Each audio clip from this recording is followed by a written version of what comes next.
Hi, Barry. Welcome to the show. For people that Hey, might not have heard of you, if you could just let our audience know a little bit about yourself and who you are, and we can get going from there. awesome. I'm Barry Schwartz. Thanks for having me. The president of Rusty Brick, a software development company in New York. But you have me on the show because I write a lot about search and SEO. I've been writing about search and SEO since around 2003 on Search Engine Roundtable, a little bit later on Search Engine Land, before that Search Engine Watch with Danny Sullivan. I help with XMX conferences. I do a lot of blogging, YouTubing, podcasting. And it's all about SEO. So I love SEO. That's me. Awesome. Well, you're the perfect person to have on the SEO show. You've been in the game for a long time, and you're pretty much one of the most well-known voices in the industry. I've been in this space since 2009, and I've read your publications since then. So, I was kind of interested. How did you personally discover SEO? What got you into this world? Yeah. So I first got into SEO, but with a client of ours that was interested in learning about how they could get their website to rank in like Alta Vista or Dogpile or one of those old search engines. So I found some like online discussion forums where people were talking about it. It was super like abstract and like a lot of text and a lot of keyword density type of stuff. And I started to do a lot of research. I bought a couple of books. I read a bunch of white papers, some really technical stuff, some more abstract stuff. Went to some conferences early on that Danny Sullivan led. So it was really from like, a client asking like, how does this work? And then I just got hooked. I just couldn't stop, watching this stuff. It was pretty amazing. Awesome. And I imagine it was much easier to get results back in the day. If you're talking Lycos Alta Vista, you're just changing text on pages, or what sort of stuff were you doing in those early days? Yeah, so back then, before Google, it was mostly just text, getting as much text in the page as possible for the keywords and then seeing what happens. But the early days of Google was super interesting because it was also about text. It was very text driven, but there was this like Google dance period where Google would update their data centers every 30 days or so with the new, what's mostly PageRank scores. Like, I guess anybody who's watching this now, PageRank is basically Google's algorithm to say how important are specific pages on your website based off of a link graph. I know Moz has their metrics that everybody talks about now with DA and stuff like that. Not Google metric. In any event, so back then PageRank was super important. Like if you had a PageRank 7, 8, 9, 10, you can rank for whatever you want, no matter keyword density or not. So SEOs would literally just sit there and like wait and track the data centers, refresh like their browsers and different IP addresses, see what are my PageRank scores this month going to be, and that can literally make or break your rankings for that month. So if you had a high PageRank score, you can literally rank for whatever you want and make a crazy amount of money back in the old days. So that was pretty interesting in terms of how things were back in these super old days of Google. Yeah, very much so. Awesome. And so what sort of period was that, and like how long were you doing SEO before you sort of segued into launching Search Engine Roundtable? Were you working at a different publication first and then you went into Search Engine Roundtable, or how long were you sort of in the game? So I always had Rusty Brick. We always built custom web stuff. So early on, before there were any content management systems, we built, content management systems for early, companies and so forth. Mm-hmm. And as, content like WordPress, before that it was like movable type and different platforms came out, we stopped doing basic stuff and we started doing more software development stuff, mobile apps, software applications for ER departments and stuff like that. So my company really specializes in building out software. Mm-hmm. The SEO thing is not a job. We don't do SEO. I just write about it. But obviously we have our own website, Search Engine Roundtable, Search Engine Land. My own websites, they all have to rank fairly well to drive business.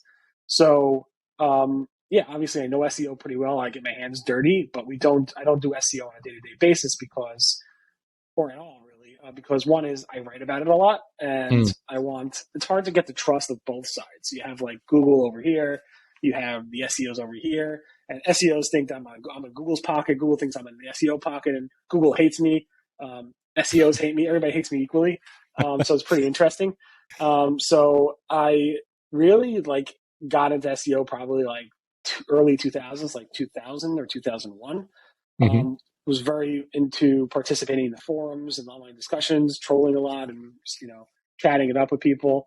And then in 2003, I decided to start cataloging what the most interesting discussions were in the search community. That's what the Search Engine Roundtable was all about. It's basically cataloging, this is what the search community is talking about. This is why it's important. This is what they're finding.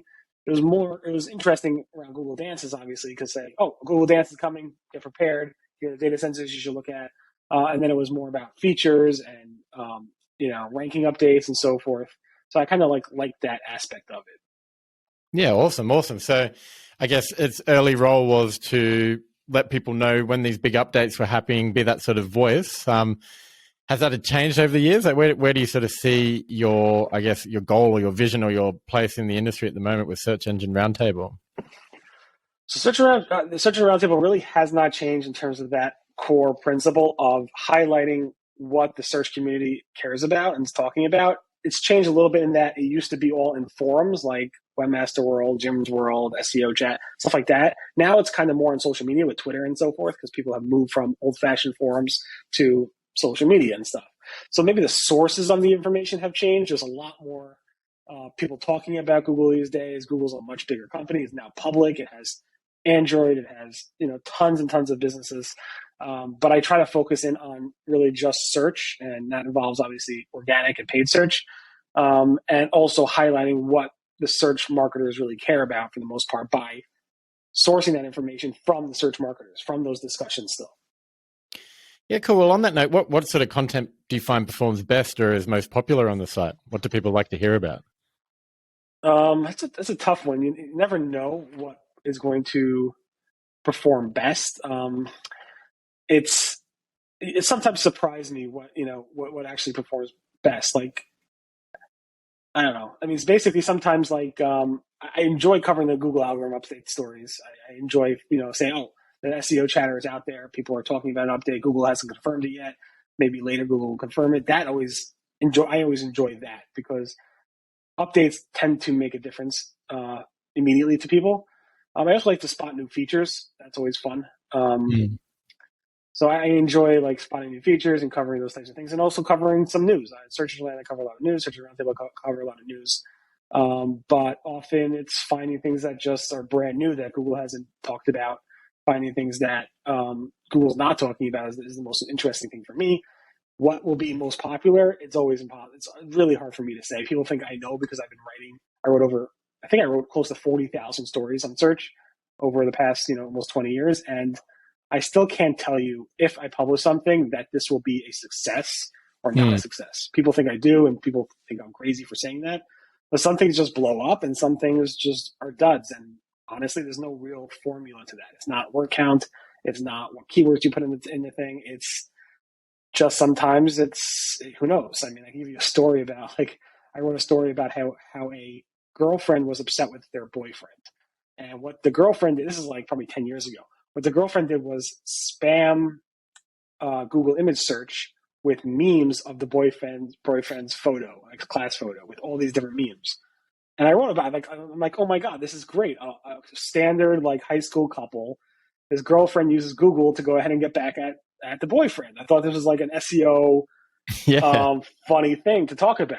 All of a sudden, I see it got picked up by TMZ and all these gossip magazines, and it blew through the roof. And then I got a phone call from the parents of one of them, how they're so upset, they're crying. I'm like, I didn't even think it would go past this small little SEO community.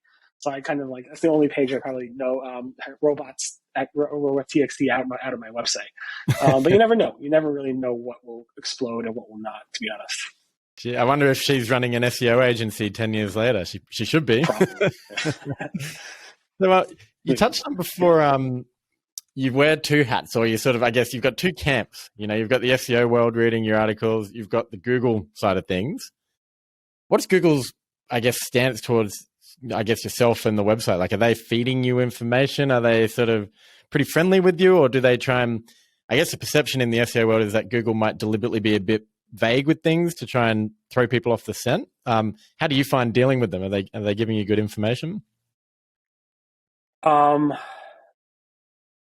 It's a hard one to say because whenever Google gives us information, me or anybody in the search community, we always want more.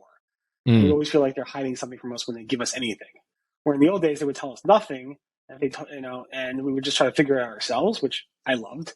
But now, if Google tells us, "Oh, this is something," or "This is an update," then we want to know what type of update, what sites were hit, how big of an update it was, and we always ask for more and more and more. If they don't give us something, we're like, "What are you hiding? Why are you hiding that information? Why do you hate us?" So I think they're definitely more transparent than they used to be by far, especially if you go back 20 years. And I think the things have changed over the past, 10 years or so with Matt Cutts leaving, then Danny Sullivan getting on board.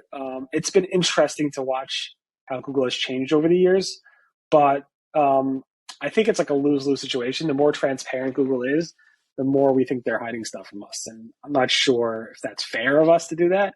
Of course, SEOs think too considerate of Google's things, but I'm trying to put myself in their shoes as well. It's like it's easy for us to complain, but I think if you understand their perspective, also it makes you better at what you need to do.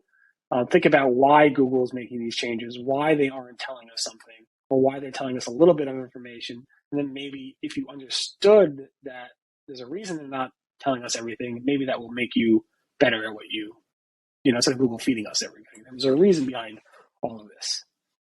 For sure. I guess a big part of SEO is doing your own testing and figuring out what works. And even if they are telling you one thing, going out there and doing it and seeing for yourself. So I definitely agree with that. You got to always be testing. So with your your Search Engine Roundtable, you mentioned you've got Rusty Brick. You're doing a lot of software development. You've got this site. You're publishing 40,000 articles over the years. So you're putting up a lot of content. What does a day look like for you in that regard? Like, how much of your time do you dedicate to writing an article and publishing it, or how many articles are you doing per day? And I guess with the business, is it a full-blown business in and of itself? So I don't treat any of my search engine writing as a business per se. As you can see, there's been lots of search writers over the years. A lot of them are no longer around or not writing anymore. They're maybe consulting and doing things that pay better. I am in a lucky situation where I obviously have a company. I make money on that company. I have a team of developers here. We thankfully do well. And I could spend some of that time just writing the way I want to write. I never expected people to read it. They read it and it's great, but I don't spend that much time per day writing. I probably spend maybe an hour on Search Engine Roundtable, maybe an hour on Search Engine Land a day, maybe a little bit more, maybe a little less. It takes me probably like 5 to 10 minutes to write a blog post, maybe less. And I write probably somewhere from 5 to 10 blog posts per day. There's obviously the research involved. I use, obviously RSS feeds and Twitter feeds and so forth to find stuff, as well as other mechanisms. But it's not like maybe I spend max, 2 to 3 hours per day on this stuff. It looks like I spend all day on it. I really don't. But it's I guess it's a hobby. It's a labor of passion, if you call it. Yeah. So is that purely like after all these years and, you've got a successful business, it's just the passion that keeps you going with publishing content, being so consistent, doing 5 posts a day, a couple of hours a day, every day. That's pretty impressive to keep it up for that long. Yeah. Consistency runs through my veins. Everything I do is consistent, from my routine every day. Everything is super consistent. And I feel, not only is consistency important for your business, for how you run your day, for your family, it's also important for the readers to know what to expect, when to expect it, to earn trust. I think consistency is very, very important. Also for SEO purposes, you want to be consistent technically with your website. You want to make sure your URL structures are consistent. You want to make sure your technical SEO is consistent, crawling, all that type of stuff. But consistency, I think, is super important from everything from business to personal life. Absolutely. Okay. All right. Well, with Search Engine Roundtable, I'm just sort of wrapping up on it. It's a passion, it's a hobby. Do you sort of have any sort of business aspect to it all? Like, are you sort of, I guess, running ads, that sort of stuff to make money out of it and make it worthwhile doing? And you spoke about consistency from an SEO point of view. How's your SEO for Search Engine Roundtable? How's your organic traffic these days? Yeah. First question is on the ad side. So yeah, we have ads. I have ads on the website. I have ads in our newsletter. Those are all managed actually by the parent company of Search Engine Land, Third Door Media. I stay out of that completely. I also have ads in my videos that I produce weekly. That I personally manage because Third Door Media doesn't want to do it. I feel I don't need the money for it. I just feel like I appreciate people wanting to advertise it. It means that it's some value there. I don't look at the money and be like, "Oh, I'm going to," it's not that much money relative to what I make overall. But it's just basically it's a token of appreciation. Twitter just announced super followers, and I have several people super follow me for $3 per month. I have a Patreon. I have a couple of people, donating, every month, a few bucks to $100 per month. It's not about the money. It's people actually value sometimes what you write, and that kind of, especially when people put money towards that, it means something. I guess it makes it worthwhile. It makes me, it encourages me to do it just because I feel like people value it on some level. Of course, people read it. The traffic, it's all there. Google doesn't value it as much because my SEO is not as good as you asked them. It's something that I have a redesign that I need to launch. We're so busy with client work that I feel bad pulling my team off of client work to actually launch the new design. There's tons of old legacy technical debt and SEO issues that I have a list of stuff that I want to fix on the old site. Outside of just the design, just a lot of poor URL issues and duplicate content. It's an old CMS custom built that really needs some TLC to fix up. So it could be better. My writing could be a little bit better as well, but like I told you, I write really fast. I publish fast. I'm sure I have tons of typos. I should maybe hire an editor, but again, it's a hobby blog. So I don't treat it as a business. And I think there is some appreciation from that where my writing is not biased based off of me having an SEO consulting firm where maybe something Google says might persuade me to write it in a different angle that might not be the full truth, or maybe Google might not give me the full information that I need to publish, or maybe a sponsor might go ahead and do something that is bad and I won't be able to write about it. I don't care. I mean, again, they could take their money. I could give them a refund. I couldn't care less about the money. I do all this because I enjoy it. I enjoy sharing information about the search community. I enjoy what's changing. So I keep it as far as possible away from business because I don't want any business to influence the writing itself. Yeah, don't want it clouded, keep it authentic. And I definitely think that comes across in, I've been reading it for over a decade now. So it's been very consistent in that regard, which is awesome. I apologize for all the typos. Well, look, I guess let's move on and chat a little bit about Google because I guess if there's one person I can think of, it would be yourself that's seen it all, so to speak, over the years. You've been covering it for ages. Thought maybe it'd be cool to talk about the big ticket Google updates or sort of, as I'm calling it, earth-shattering events over the years. So algorithm updates, famous manual penalties, things that really shook things up in the SEO world. Do you have any that come to mind, big moments, newsworthy things that stand out to you over the years? Sure. I mean, the Google update's always the biggest. The biggest one, obviously, was the Florida update in 2003.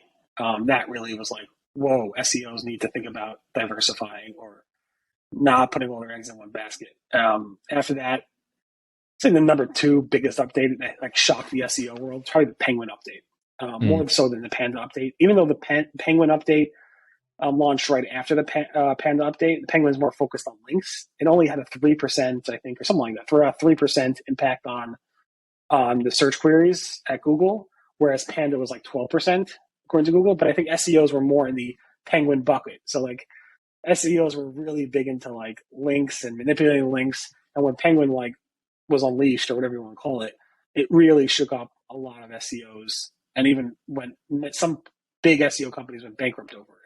And then obviously I think the Panda update was probably one of the other bigger updates. I think everybody in the SEO community would be like, Panda is very well known. That hit some massive content sites and some really big businesses actually went out of business because of it. But nowadays it's more about those core updates and stuff like that. I think in terms of other things like user experience changes and so forth, when Google launched the universal search results. I don't know if you remember that. It's probably early 2010, 2009. I forgot exactly. I found that Google was testing this new universal search results where it wasn't only just web results, but it was also videos and images and maps all in one web search interface. Now you think about that. Now it's like, of course, you do a search for restaurants. You want to see local pack, but back then it was just 10 blue links. It wasn't a map. It wasn't images. So Google called it universal search. I think it was Marissa Mayer back when she was at Google. Obviously, then she went to Yahoo. Yahoo failed, and now I don't know what she's doing. She's probably some, whatever. But in any event, I found that I saw Google was testing that, and Brian Williams at NBC before his scandal, when he was on NBC, he had me come to the studio there. What's it called? Something Rock. Why am I blanking? Anyway, in the city, in New York City. So I'm not far from New York City. So I went there and I spoke to him for like an hour and a half about this Google feature. And I was on NBC channel, like primetime, whatever. And I had about 4 seconds of airtime after speaking to him for an hour and a half. Wow. Did they put you in a good light at least? I'm sorry? Did he put you in a good light with those 4 seconds? They didn't do anything bad in the editing? I think so. Yeah, it was pretty cool. It was an experience. I've been on other, news things before, but that was like, prime time. That was pretty big. Yeah. So, I mean, a lot of these things were pretty cool. A lot of big brands were, penalized in the old days with these link spam targets. Those were pretty interesting when Google first started going after links and manipulative links. I think like Overstock and eBay and a bunch of big brands were actually hit by this. Ultimately, I think they came out to be fine. But it was always interesting to see Google go after these big companies and even big spenders on ads. They went after these big companies and they didn't care. They're like, we don't care how much money you spend on Google ads. We're going to penalize you if you're trying to manipulate our search results. Yeah, well, they sort of, I guess, there are those big sort of big ticket takedowns, like the JC Penney and BMW had one back in the day. And I think Rap Genius and other brands throughout the years. Google even penalized themselves. Remember with Chrome and ads, and they bought links and stuff, and they went ahead and penalized themselves. So it's funny. They don't hold back. If Google sees they're doing something that they shouldn't be doing, or any big company, they'll go after them. They don't care. Not so much these days because they just ignore the links with the newer Penguin update. It's just ignored. They don't really count the links. But more back then in the old days when they actually penalized links, it was a big deal. Yeah. Well, we anecdotally we used to see, maybe 5 years ago, sites getting manual penalties all the time. I can't even remember the last time I saw a manual penalty. So especially for links, you don't really see it anymore. No. So I guess, we touched on it before, like over the years, Google, I would say they've sort of changed a bit between confirming updates and what they target and then being deliberately vague about it. So like in the early days, didn't say anything. Then they went through a period of sort of announcing, like Penguin, Panda, like they had names and all that. Then now these days they say there's sometimes confirmed there's a core algorithm update, but they don't really say what it addresses. What do you think is a better approach from your dealing with them over the years and sort of, I guess, being the mouthpiece in a way for the industry? Like I said before, it's a lose-lose situation. So they still don't confirm most of these updates. I mean, I cover a lot of unconfirmed updates. Google, the updates they do confirm, at least the big ones, the core updates, they only confirm it like the day it's going to roll out. And then the smaller updates that they give us months and months of notice about, like, I don't know, like the page experience update, mobile first update, HTTPS, etc. All those updates are super lightweight. They go live. Nobody notices any ranking changes from them. So they give us all this time, months and months to prepare, sometimes years to prepare for it. We spend so much money and effort, getting our sites ready for this stuff, and they're important. They're not important for rankings. So where the updates that are the most important for the rankings, there's no real heads up that it's coming until it's too late. Yeah. What's better? I mean, I don't know. I mean, should Google give us what would we change? That's Google's point. Like, what would we do different, month to month or update to update, if Google would give us a heads up that a core update is going to happen? We know a core update is going to happen. Google does core updates every, 3, 6 to 12 months. So what would we do different? Just keep, making your website better. And that's what Google says. And there's truth to that. The question is, should Google confirm more of the smaller updates? Is it good to know from a SEO perspective that yes, Google had an update. Google didn't confirm it, but everybody else is saying there's a Google update. So maybe it's like, it's not you, it's me, or that type of thing. Do I have to make any changes? Was it a technical problem with my website, or was it something that Google changed? Those are the types of things that would be useful to know as an SEO, to say, is it something that I need to change technically with my website? Did I mess something up? Did I put a no index on my site? Or was there some type of bug on my website? Or was it something that Google just doesn't like on my website anymore, and the core update actually hit it? And then I know I have to take a longer, deeper look at my website. So I think there are pros and cons to Google confirming these things. But it's hard for Google to confirm everything, I guess, because they're such a massive company. I know they read it when I write these blog posts, but they barely confirm anything anymore. Yeah. It's kind of sad. Yeah. Well, on that note of, when a big core algorithm update happens and things are really shook up, there can be a tendency for people to want to jump in and immediately fix their site and change things and tweak things. From your experience, is this the best approach with dealing with these major updates, or do you reckon people should let the dust settle a little before going in and trying to address big changes, big updates? Yeah, no, I think it's always best to wait a little bit, because again, when these core updates are released, it's not like you can make a quick change and expect it to reverse itself. You have to usually wait for another core update to roll out. Like I said, that's at least 3 months, usually 6 months for the core updates to roll out. So you do have time to plan. So if you saw you were hit by a core update, and you would know if you got hit by a core update, you would see 30% of your traffic pretty much drop the day after a core update was announced. You have to go ahead, and it's a long-term fix. You can't just run and make changes. It's not a quick technical fix. Changing your URL structures or whatever, it's not going to make a big difference, in terms of things. These are not quick technical fixes. These are long-term SEO strategies around content and usability and making sure your users are happy. So these things take time. Rushing is not going to solve this. So any core update issues. Yeah. Awesome. Okay. All right. Well, moving on from Google, let's talk about the SEO industry as a whole. You've seen it all over the years. What state would you say the SEO industry or world is in at the moment, right now? I think we're we're in better shape than we ever were. I think we still have a bit of a black eye, I think, on some level. Still, people don't understand what we do, what the industry is about. But I think it's way better than it used to be. I mean, corporations now, enterprises have large SEO teams. I just spoke recently to somebody who has a VP status of SEO. You've never heard of vice president of SEO in corporations before, and that's just like legitimizing what SEO is about. So I think overall, the SEO industry is much more creditable than it used to be, especially 5, 10, definitely 20 years ago, where it was like some type of mystical black art or something, where it was like not. It was just people thought it was like crazy. So I think we're in a much better position now than we used to be. Of course, there's a lot of misinformation out there. And it's pretty bad in terms of misinformation, but I think it's much better than it used to be. Yeah, awesome. Okay. And so that being the state now, pulling out your crystal ball, where do you see SEO evolving over the next 5 years? So SEO is going to be dead in exactly 4.5 years. Okay. Good to have it confirmed. No, I mean, SEO, the cool thing about SEO is always, as long as there's people searching for something anyway, it doesn't have to be on their phone, it doesn't have to be on their desktop, talking to their devices, whatever it might be, there will still be SEOs trying to optimize for that or trying to rank for that. So SEOs are amazing at adapting. That's one thing. So I think SEO will be strong in 5 years from now. I think the industry will become more mature over the years. And I think more people will still continue to respect and continue to, value what SEOs do. Yeah, absolutely. Okay. And I guess on that note, sort of valuing what SEOs do and sort of, you touched on misinformation before.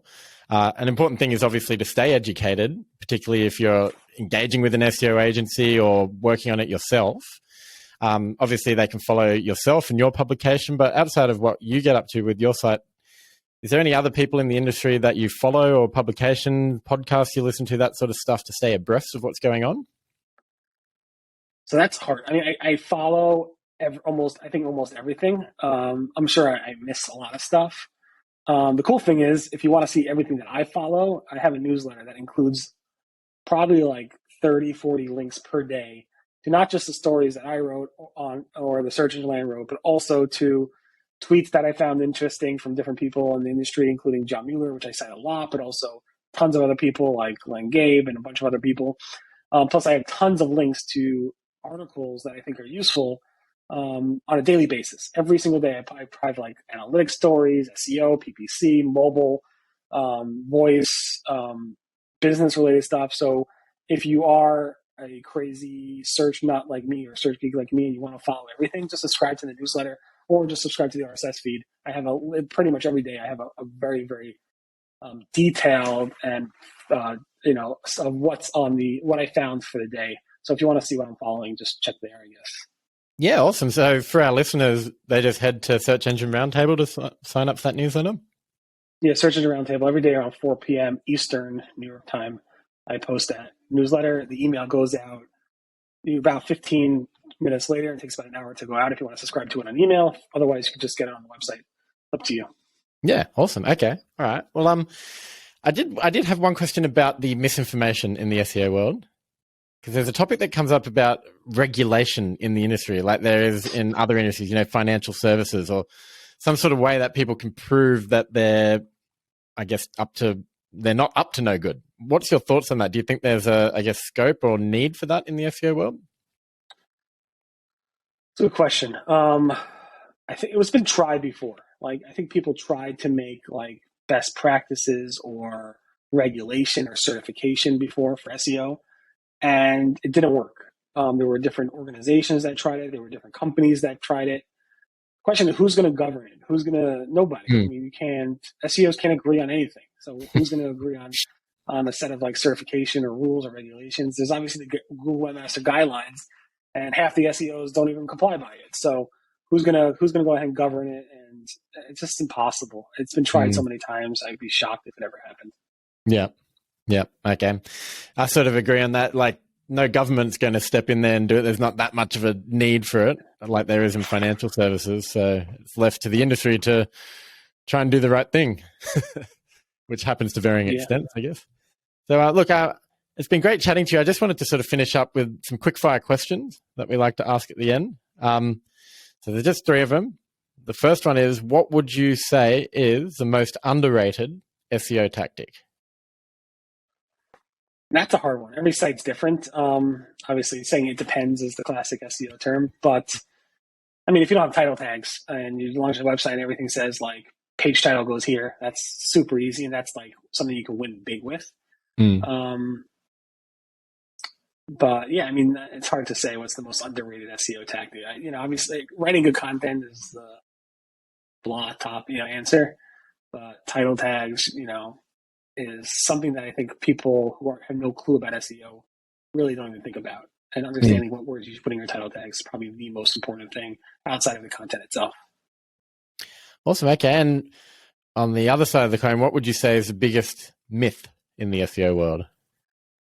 Just so many. There's so many. It's hard to name one. I mean, a lot of right now is the biggest thing right now is page experience update is huge. You have to go ahead and spend countless money and resources on page experience update to improve your core web vitals. I think that's a huge myth right now. Other things are like ads help you rank better and organically. Again, it's not true. There's just so many. Domain name registrars say domain name length registration is important. It's not. There's just so many. It depends on what business you're in, what you're selling. It could be anything. Yeah, absolutely. No, yeah, I definitely agree with those. All right, well, the last one. In the SEO world, we're on nerds. We love our SEO software, our tools. If you had to only use 3 to get the job done, what 3 bits of software or tools would you favor? So I'm a content guy, so I would say Feedly to track what's going on so I know what to write about. 2, Google Analytics to see what people are actually seeing my website, what they're doing there so I can make it better, hopefully. And then Google Search Console. It's basic, it's free, and it tells you pretty much what you need to know. I'm not going to mention any paid, free, like basically paid tools. So I'm going to, Feedly's I think paid, but I'm not going to mention the big tools out there. There's so many of them. And obviously some sponsor me, so I don't want to name any of that. So. Yeah, that's cool. That's cool. Awesome. Okay. Well, look, man, it's been really great chatting to you today and getting to know a bit more about your backstory and everything. For people that are interested, if they want to go follow you, check out your newsletter, where can they head at the end of the show? Super active on Twitter, so it's at Rusty Brick. My company is Rusty Brick. That's the Twitter handle I use, is Rusty Brick. Back in the old days, we never used their names; we used aliases. Check out Search Engine Roundtable, Search Engine Land, or you can subscribe to my YouTube channel if you want at youtube.com/RustyBrick. Just follow. Hope you enjoy it. Thank you. Awesome. Thanks, Barry. Thanks for being on the show.